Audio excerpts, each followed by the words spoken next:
oxuyub anlamaq nədir? Bu bacarıq niyə görə vacibdir və buna təsir edən amillər hansılardır? Uzun illər ərzində oxuyub anlamanı biraz hərfi mənada başa düşürdülər və düşürlər də və bu hal-hazırda da bir çox ölkələrdə və məktəblərdə bu cür qəbul olunur. Hərfi deyəndə, yəni ki, oxuyub anlama ancaq mətnindəki sözlərin mənasını oxudun, anladın, bununla da bitdi.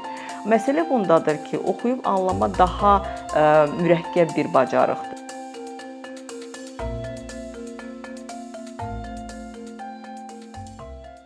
Deməli, təhsil sahəsində bir sıra beynəlxalq araşdırma tədqiqat proqramları var ki, bu proqramlar əsasən oxu, riyaziyyat, təbiət elmləri üzrə müxtəlif yaş qrupları və müxtəlif sinifdə oxuyan şagirdlərin həmin fənlər üzrə biliklərini ölçür. Və bu ölçmə boşluq nəzərə çatdırır ki, bu boşluq da təhsil sahəsində olan həm maraqlı tərəflər, həm ekspertlər, həm dövlət qurumları üçün bu sahədə dövlət siyasəti, təhsil siyasəti və yaxud qanunvericiliyin hazırlanması üçün bir zəmin yaradır. Bu tədqiqatlardan biri də PIRLS, yəni oxu nailiyyətlərinin qiymətləndirilməsi üzrə beynəlxalq tədqiqat proqramıdır ki, bu proqram əsasən 4-cü sinif şagirdləri arasında keçirilir, 5 ildən bir baş verir və bu proqramın əsas iki məqsədi var. Birinci, savadlılıq, yəni oxumanı ölçmək, digəri isə mətni əldə etmək, yəni mətndən informasiyanı götürmək, məlumatı götürmək və həmin məlumatı refleksiya etmək, yəni ona öz münasibətini bildirmək bacarığını ölçür. Bir sıra ölkələr kimi Azərbaycan da bu proqramda iştirak edir. Artıq 2006-cı ildən başlayaraq sonuncu dəfə 2016-cı ildə baş tutubdu bu proqramda iştirak etmək və biraz təəssüflə deyək ki, Azərbaycan məktəbliləri oxu nailiyyətləri orta baldan aşağıdır. Bunu ümumiyyətlə hələ araşdırmazdan öncə istəyərdim biraz oxuyub anlamaq bacarığı nədir? Niyə bu vacibdir? Niyə buna təsir edən faktorlar hansıdır? Bu haqqda bir müzakirə eləyək. Ümumiyyətlə gəlin baxaq oxuyub anlamaq nədir? Bu bacarıq niyə görə vacibdir və buna təsir edən amillər hansılardır? İlk öncə uzun illər ərzində oxuyub anlamanı biraz hərfi mənada başa düşürdülər və düşürlər də və bu hal-hazırda da bir çox ölkələrdə və məktəblərdə bu cür qəbul olunur. Hərfi deyəndə, yəni ki, oxuyub anlama ancaq mətnindəki sözlərin mənasını oxudun, anladın, bununla da bitdi. Məsələ bundadır ki, oxuyub anlama daha mürəkkəb bir bacarıqdır. Yəni burada bu prosesdə koqnitiv və metakognitiv bacarıqlar inkişaf edir. Koqnitiv deyəndə, yəni uşaqlar burada həm sözlərin mənasını bilməlidirlər, qrammatik qaydaları bilməlidirlər, sintaksis qaydalarını bilməlidirlər. Metakognitiv isə həmin mətndən qəbul etdikləri məlumata daha çox analitik baxımdan yanaşmalıdırlar. Yəni o məlumatı tənqidi yanaşmalıdırlar, o məlumatı analiz etməlidirlər, təhlil etməlidirlər və yaxud həmin məlumatı öz əvvəlki təcrübələrindən əlaqələndirməlidirlər və bir-birini müqayisə etməlidirlər. Ona görə də bu oxuyub anlama təkcə oxu dərsi üçün deyil, bu bütün digər dərslər üçün də vacibdir. Məsələn, götürək riyaziyyat fənnini. Riyaziyyatda hər hansı bir məsələni uşaq oxuyur və orada demək olar ki, bütün sözləri, mənanı başa düşür. Amma həmin mətni, həmin məsələni o məsələyə problem baxımından yanaşmırsa, onu təhlil eləmirsə, o barədə analitik olaraq düşünmürsə, o məsələni həll etməkdə çətinlik çəkəcəkdir. Və buna görə də həmin bu bacarıqların inkişafı, bayaq dediyim o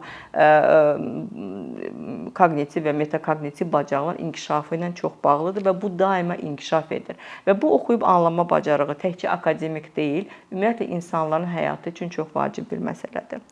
PIRLS tədqiqatına görə uşaqların oxuyub anlama bacarıqlarına bir çox faktorlar təsir eləyir. Bu evdə öyrənmə mühiti, məktəb mühiti, müəllim və müəllimlərin hazırlığı, uşaqların ümumiyyətlə dərslərə olan münasibəti və o dərsdə iştirak bacarığıdır.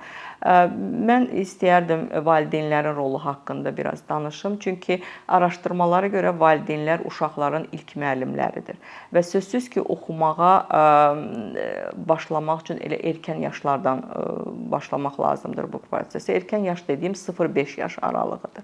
Və bu yaşda bəzən valideynlər və yaxud digər bundan təhsil adamları deyə bilərlər ki, bu yaşda uşaqlar nə bilirlər və s. Amma əslində məhz bu yaşda uşaqlar, yəni özləri müstəqil oxumazdan əvvəl onlarda səslər formalaşmalıdır. Onlar kitablardakı olan sözlərin hərflərdən ibarət olduğunu bilməlidir. Ümumiyyətlə söz ehtiyatı çox olmalıdır ki, bu da gələcəkdə uşaqların oxuya olan münasibətinə birbaşa təsir eləyir.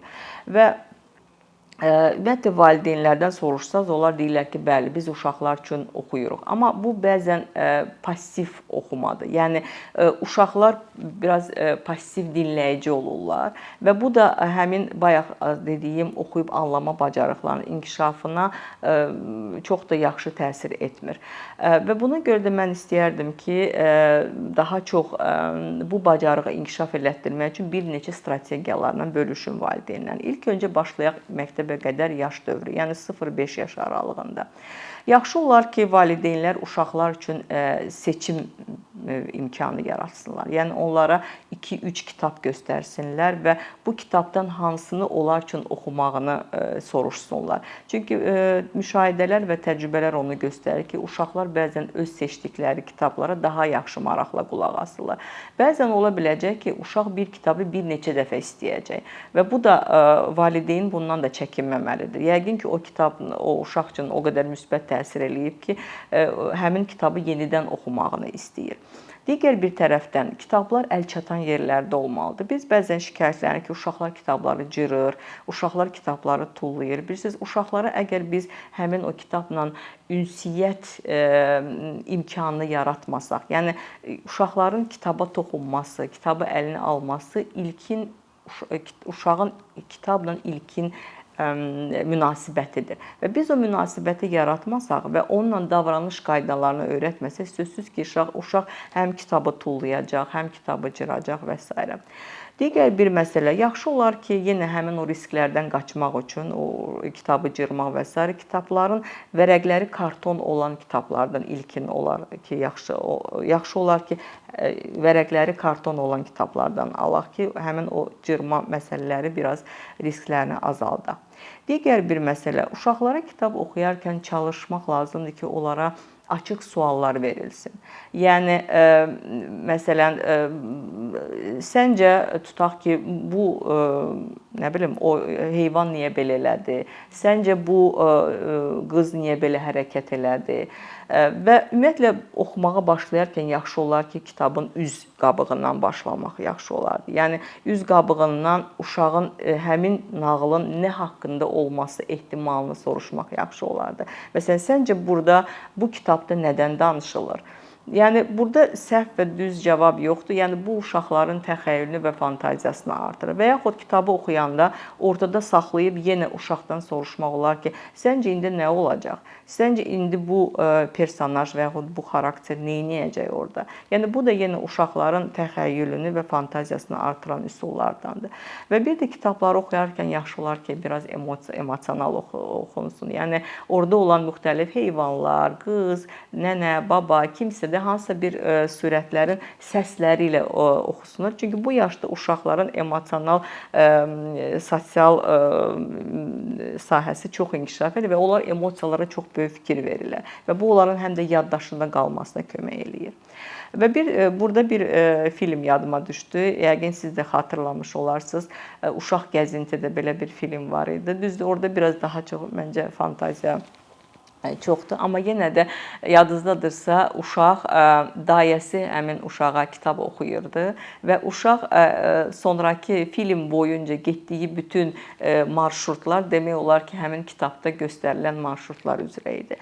Deməli, buradan belə nəticə çıxarır ki, yəni uşaqlar hər hansı bir yaşda olsa belə, yəni kiçik yaşdan söhbət gedir ki, sözsüz ki, onlar hər bir məlumatı qavrayırlar və onların yadında qalır. Digər bir yaş qrupu artıq ibtidai sinif yaş qrupudur ki, onlar özləri artıq kitab oxumağı bacarırlar və s. Amma buna baxmayaraq yenə də tövsiyə olunur ki, valideynlər o uşaqlarla birlikdə bu prosesdə iştirak eləsinlər. Bayaq sadaladığım məlumatlar, strategiyalardan da istifadə etmək olar. Və digər strategiyaları da sizinlə bölüşmək istəyərdim ki, bu interaktiv ucadan oxu və müzakirədir. Bu oxu vaxtı yaxşı olar ki, uşaqlara yenə də açıq suallar vermək, müxtəlif personajlar haqqında, hadisələr haqqında ki, həmin uşaqların bu mətnə, bu məlumata olan reaksiyasını, refleksiyasını öyrənmək üçün. Digər bir oxu, digər bir strategiya yazıdır. Burada söhbət oxuduğu mətni yazmasından deyil, məhz oradakı, yəni həmin mətndə ola bilər ki, müqayisə olunan bir məlumatı yazmaq. Tutaq ki, yəni uşağa deyə bilərsiniz ki, bu mətndə nə müqayisə olunur? Həmin o məlumatı yazsın. Və yaxud deyə bilərsiniz ki, orada tarixi hadisələr və yaxud hər hansı bir tarixlər göstərilən məlumatı götürsün. Və yaxud demək olar ki, hər hansı bir personajı götür və onun haqqında özünün fikirlərini yaz. Yəni, bu da həmin oxu anlamanın bir strategiyasıdır. Digər bir strategiya birgə oxudur. Birgə oxu deyərkən, yəni belə deyək də, həmin o kitabı ya yanaşı oturub oxumaq olar və yaxud onun bir nüsxəsini, yəni üzünü çıxardıb valideyndə və yaxud uşaqda ola bilər və onunla birlikdə oxumaq. Yəni, tutaq ki, baş cümlələri valideyn başlayır, davamını uşaq oxur və yaxud uşaq başlayır, davamını valideyn oxur və yenə eyni zamanda burada müxtəlif suallar, yenə açıq suallar vermək olar. Həmin hadisə və yaxud personaj haqqında uşağın fikirlərini soruşmaq olar və yenə ehtimalları soruşmaq olar ki, məsələn, sən nə düşünürsən? Burada, məsələn, bu xarakter, bu personaj düzmü elədi? Niyə düz eləmədi? Yəni, bu cür dərinə gedən açıq suallar verməklə həmin uşaqların düşüncə qabiliyyətini artırmaq olar. Və digər bir strategiya isə bələdçi oxudur ki, yəni burada da daha çox alətlərdən istifadə olunur. Məsələn, tutaq ki, oxu vaxtı uşağın əvvəlki təcrübəsindən indiki təcrübəsi arasında bir əlaqə yaratmaq. Tutaq ki, kitab ad günü haqqındadır və orada saxlayıb, tutaq ki, uşaqdan keçən dəfə ad gününü necə keçirtdik? Həmin o keçən dəfə ad günü keçirtməklə təcrübəni indiki ad günü arasında bir əlaqə yaratmaq olar. Və yaxud burada yenə də həmin proseslə bağlı müxtəlif suallar, ehtimallar etmək olar ki, bu da yenə bələdçi oxunun bir növüdür. Və son olaraq yekunlaşdırsaq müzakirələrimizi belə bir tövsiyə eləyərdim ki, oxuyub anlama bacarığı təkcə uşaqların akademik və məktəb nailiyyətləri demək təsir edən amillər deyil. Bu həmçinin bütün insanlar üçün həyatda lazım olan bir bacarıqdır və ona görə də valideynlərdən xahiş eləyərdim ki, heç olmasa gün ərzində qısa da olsa 15-20 dəqiqə vaxt ayırsınlar, uşaqları ilə birlikdə kitab oxusunlar və bu prosesdə çox fəal iştirak etsinlər. Əkinçinin yeni videoları haqqında məlumatlı olmaq üçün kanalımıza abunə olmağı və xəbərdarlıq funksiyasını aktivləşdirməyi unutmayın. İmkandan istifadə edərək cari patronlarımıza işlərimizi davam etməyə yardım olduqları üçün dərin təşəkkürümüzü bildiririk. Əkinçinin Patreon icmasının üzvü olaraq siz bizim təşəbbüsə dəstək göstərməklə bərabər hazırladığımız materialları hər kəsdən öncə izləmə imkanı əldə edəcəksiniz.